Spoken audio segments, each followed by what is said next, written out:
So what do you think of this new OT strategy? So they elected to start Kampf, Sandin, and Liljegren, and they drew a penalty 3 seconds into OT, Rosie. How about that? I almost wish they didn't because I wanted to see how they were out there. I mean, Yeah. I think it's kind of a direct, we are doing something different. Like it seems like, Keefe must be as frustrated as we are watching overtime going, how in the hell is our record in overtime this bad with these types of players?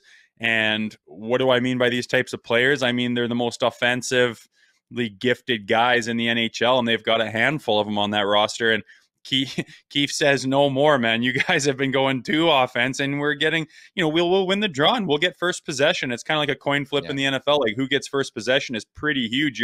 You're gonna get a crack at it, and with 3 guys on the ice and all that room with a bunch of firepower, you're thinking score on this possession. And the Leafs have been caught too many times with possession. You go down and if you don't score on your first thing, you're like, uh-oh, we forgot about the other end, and down they go on a 3-on-1. I guess Keefe has seen enough, and I wanted to see, those 2 D-men and Kampfer, my boy, that he's probably the most solid defensive guy. I wanted to see, hey, let's see what these guys can do. I felt good about it, seeing them on the faceoff dot going, okay, well, at least we're not going to get scored on here in the first shift.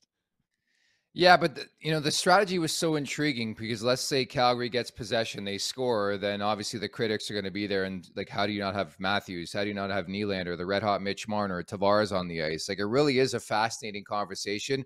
I know it worked out. I can't remember the last time somebody took a penalty that quick off a face-off to start overtime. Like Huberdeau goes to the box instantaneously. Like he didn't even take the draw, it seemed like. And I think it worked out in favor, but I'm very, very curious on top of that what they do next time around. Like, do you go back to the well, even though we saw it for 3 seconds here, Rosie? You sort of have to, right?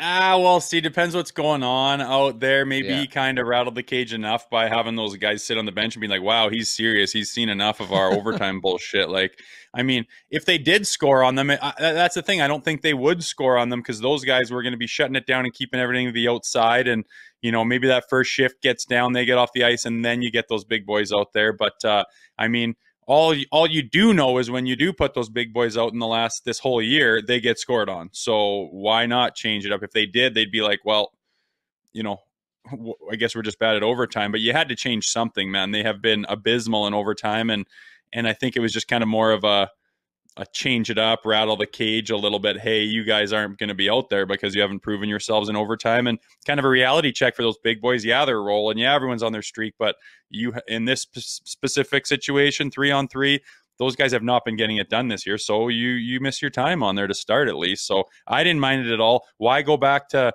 beating your head against the wall, putting the same thing out there again and losing another one? And then it's like, well, are you going to do anything different or just give these guys free reign on the power play? So you're saying it's a game-by-game feel then, right? I think so. I don't know what he's going to do next. Will he go that hardcore with 2 D-men and Kampfer? I kind of feel like he'll do like I don't know, maybe he'll put Nylander out there with those D-men, maybe mix it up a little bit more. I don't know. It'd be interesting to see. I'm excited for the next overtime, though.